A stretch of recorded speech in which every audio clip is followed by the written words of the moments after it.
Hello everyone, welcome back to another video. I hope all of you are doing well. In this video you have to learn what is the responsibility, duty of a safety officer.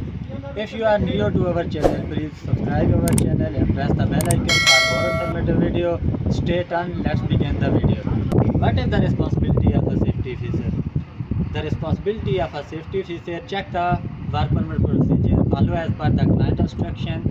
The responsibility of a safety officer to take care of worker and equipment. Responsibility to stop unsafe act in unsafe condition. Responsibility to take care of worker and equipment.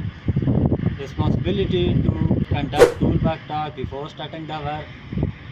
Go to the work location, check the work condition and practice of the worker.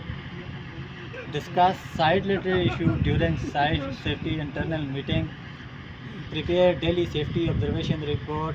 Maintain good housekeeping at site. Check the welfare facility. Make sure all the material are properly stacked. Inspection of sciences and verification on daily basis. Make sure all the access is clear from any obstruction. Be visible at site.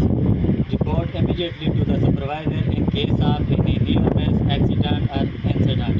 Report immediately to the ERT team, emergency response team, in case of emergency.